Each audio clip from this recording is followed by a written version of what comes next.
And so this kind of thought of Christianity being something that we stand alone in is something that we all hold dear to faith.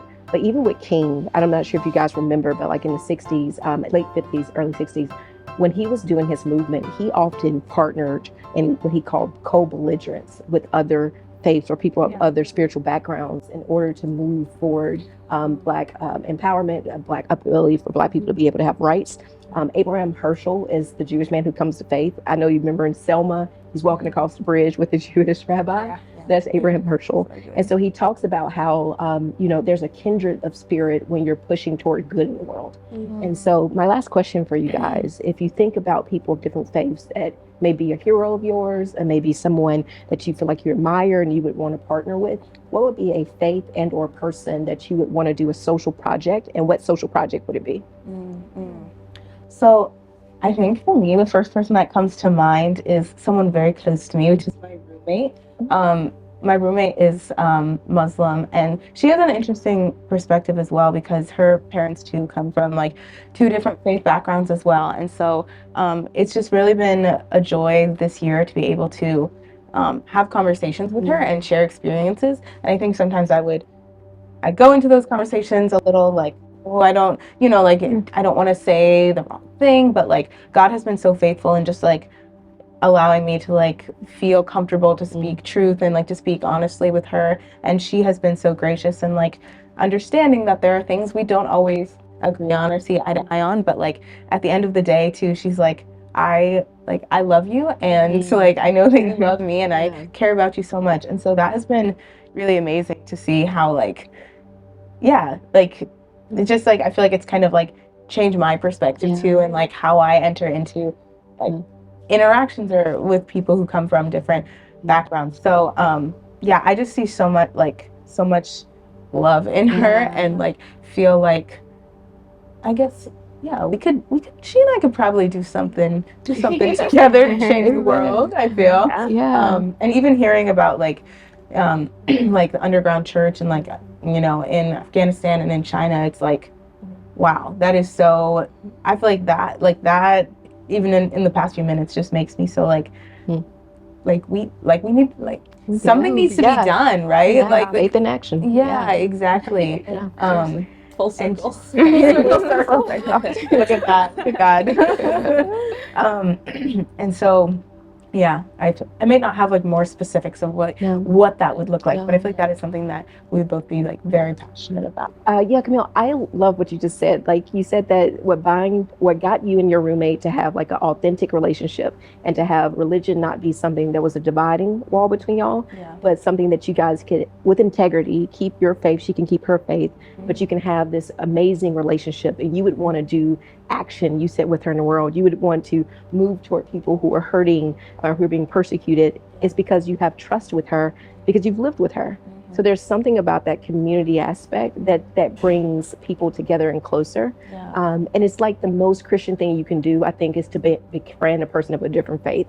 And I know it doesn't feel like it sometimes, because sometimes when we think about our faith, we think about this very individual space. If I'm Christian, I can only talk to Christians. I can only be close with Christians. Otherwise, something taboo could happen.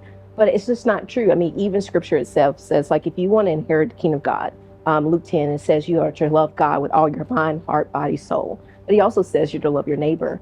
And when Christ's question of who your neighbor is, it's not the other Christian. He says it's the Samaritan. It's the person of the different faith that you wouldn't even think to have like in your community. But he says, in order to inherit my kingdom is to love people outside of what you think to be your own tribe. And that's the love of God that I think that you're talking about with your roommate. And I just think that's so beautiful that God is giving you that experience, like as a college student, and it's just going to form you for the rest of your life and your relationships. It's just really powerful. I just want to say, I feel like God is like actively speaking through you right now, because I really went into the year kind of like apprehensive about if I was like, I know the importance of Christian community, and I know that that's something that I need and desire, and that God desires for us as well. And so I kind of was a little unsure if it was wrong, or like if that was wise, I guess, for lack of better words. Like rooming with right. but I feel like God has just through this conversation and through the doors he's opened through the years, he has like shown me ways in which I can still like be getting fed through Christian friendships, because I'm literally never home anyway. And like I am constantly with like community and like being fed that way. And then it is amazing like how just being together, like living with her is like you learn so much more about someone, and so you learn so much more about like how to love someone. And she has learned so much about me and is so good at like knowing how to love me too. And like every once in a while she'll just hit me with like a random like handwritten card that just makes me sob into tears, because she says literally everything like to refute every doubt that has been like falling up in my mind. And I'm like, how does she do that? And it like constantly blows my mind. So so just thank you. No, that's like, a blessing. It's so it's really affirming, and like good to have this conversation. So your relationship is affirming, and I think it's inspiring. It's really beautiful. Anyone else? That is so funny, Camille. I feel like I have such a similar experience because my roommate is also Muslim, and it's been such. And she's Latina? No. No. Okay, no. No. I guess almost similar. No. Okay. Because she's also Colombian, right? Yes. My roommate's Colombian. Yes.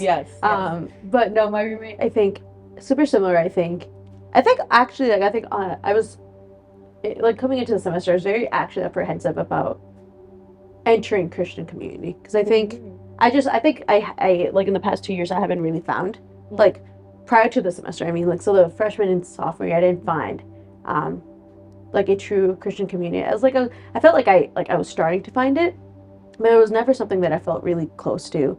So I was very lonely. So I think because of those experiences, I kind of latched onto my roommates so much more, and I really came in, like my blocking group, and I came in, I'm like, okay, these are my people. Like my roommates are my like best friends, like super close to them. I think on one hand, God has now showing me how it's sometimes those spaces aren't the most edifying as a Christian, not even just for different religious reasons, just other reasons.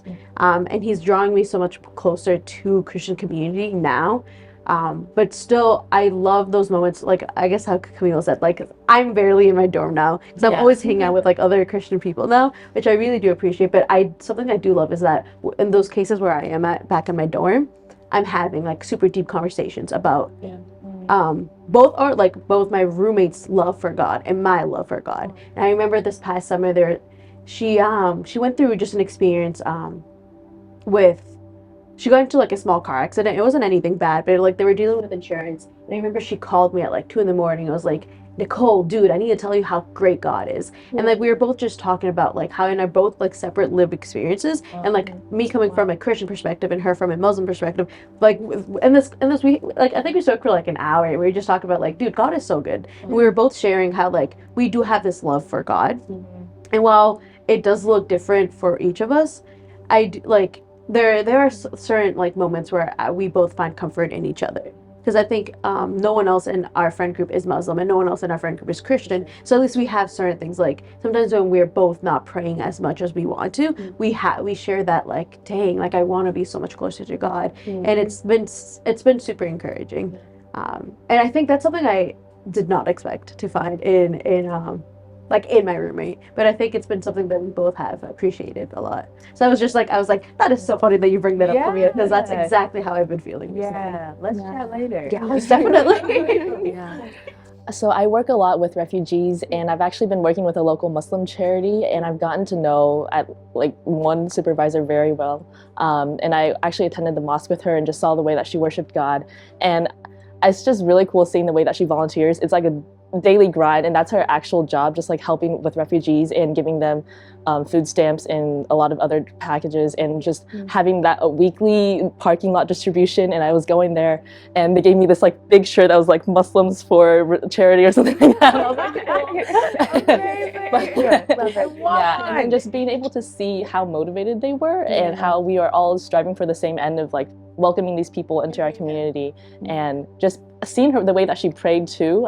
Like every time the bells rang or like the prayer chant came on, she would just take out her rug and she'd be like, sorry, let me come back, and like I'll come back to you later. And I'm like, okay. And I've actually learned so much about her, and I remember I was like, her joy and just her persistence in doing good has been so rewarding to see.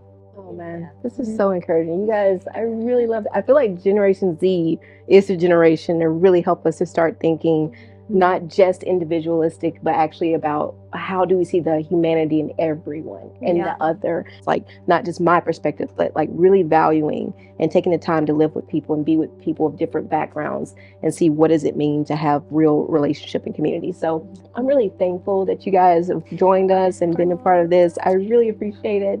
I feel like our dear sister has been so wise and so well spoken. Big sister, position lady.